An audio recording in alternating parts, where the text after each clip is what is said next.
मेरे साथ मौजूद हैं उसना भट्ट साहिबा। इनकी 20 साल पहले एक मुनव्वर दीवाना नामी शख्स के साथ शादी होती है। दोनों स्टेज परफॉर्मर हैं। मुझे बुराई पे मजबूर करता था, खुद तो कमाता नहीं है। मैंने खुला ले ली इस बंदे से, लेकिन ये बंदा छोड़ने के बाद भी मुझे इतना तंग कर रहा है ना, या तो मैं खुद मर जाऊंगी या मैं बच्चियों को खुद मार दूंगी। कत्ल की धमकियां देता है मुझे, तुम्हारे ऊपर तेजाब फेंक दूंगा, अगर तुम मेरे लिए नहीं हो तो किसी के लिए भी नहीं हो। तलाक के बाद भी कहता है तुम मेरे से नाइट का क्या लोगी, मुझसे मंथली क्या लोगी, फलां के साथ तुम ऐसे करो, मैं उसको ब्लैकमेल करूं, उससे पैसे लूं। खुदा ये देखे, मैं आपके आगे हाथ जोड़ के कहती हूँ, मैं 3 बेटियों की माँ हूँ, मुझ पे रहम करें। जब मैं कत्ल हो जाऊंगी या मेरे चेहरे पे तेजाब डाला जाएगा, फिर क्या सुनेंगे।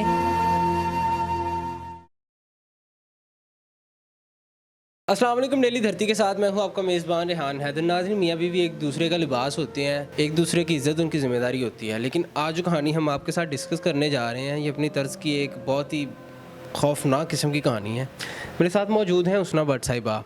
इनकी 20 साल पहले एक मुनव्वर दीवाना नामी शख्स के साथ शादी होती है। दोनों स्टेज परफॉर्मर हैं। शादी के बाद अच्छी लाइफ गुजरी होती है। इनकी 3 बेटियां पैदा होती हैं। वो शख्स मुबैना तौर पर इन्हें जिस्म फरोशी की तरफ लेकर आना चाहता है। इन्हें फोर्स करता है कि तुम प्रोस्टिट्यूशन करो, मुझे बहुत ज़्यादा पैसा कमाना है, तुम खूबसूरत हो, तुम्हारा जिस्म अच्छा है, तुम ऐसे पैसे कमा सकती हो।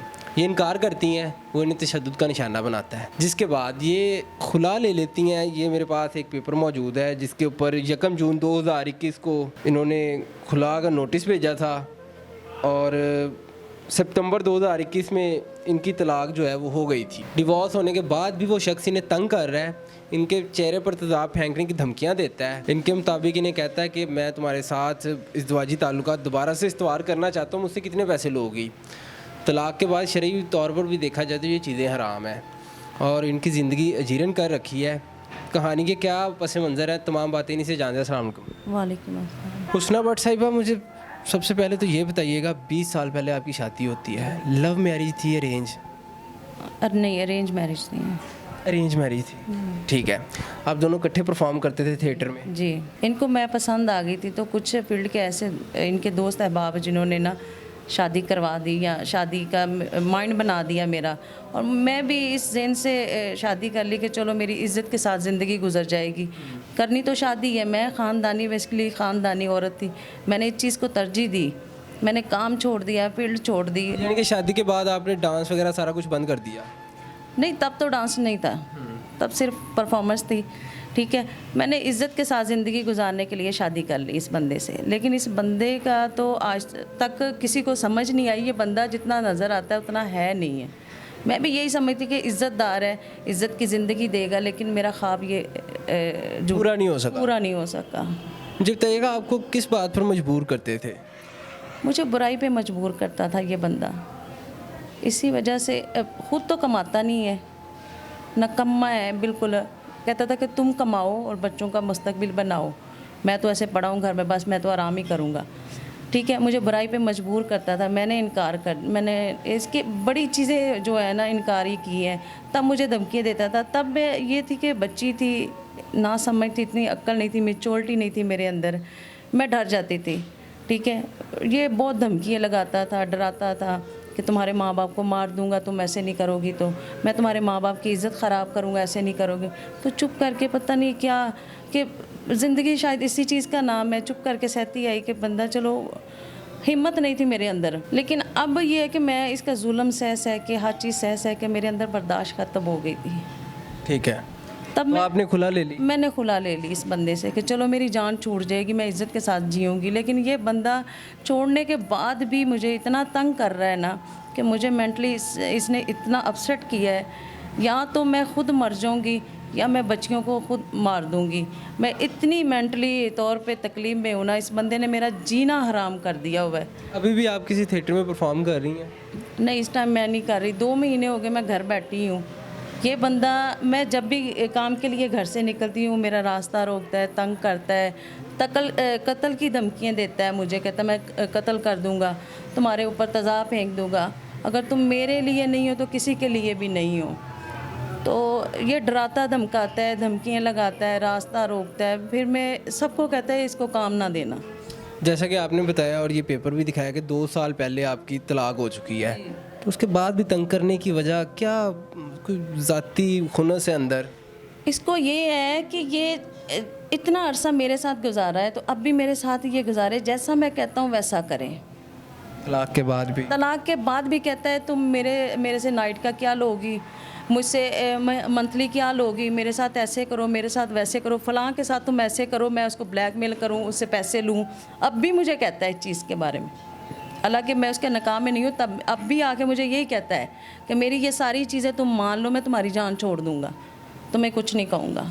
तो आपने इनके खिलाफ़ कोई दरख्वास्त वगैरह दी हो? बहुत सारी दी हैं, एक नहीं बहुत सारी दी हैं, लेकिन सुनवाई नहीं है मेरी। मैं जब भी थाने जाती हूँ, दरख्वास्त देती हूँ, कहते हैं जी उसका राब्ता नहीं हो रहा, हम उस बंदे को कहाँ से ट्रेस करें, ये तुम्हारा फैमिली मैटर है, जाओ, ये नहीं वो नहीं, ऐसे करके टरका देते हैं। ये 6 महीने से यही कुछ चल रहा है, लेकिन सुनवाई कहीं नहीं हुई मेरी। तो अब तलाक हो चुकी है, तलाक के बाद आपको तंग करते हैं, तो वो क्या इतने पावरफुल हैं कि आप उन्हें रोक नहीं पा रही? मैं भी कि हो सकते हैं, क्योंकि डराते धमकाते धमकियाँ इतनी लगाते हैं, 10 बंदों को साथ ले आता है, कभी थाने में ले आता है, कभी इधर उधर ले आता है।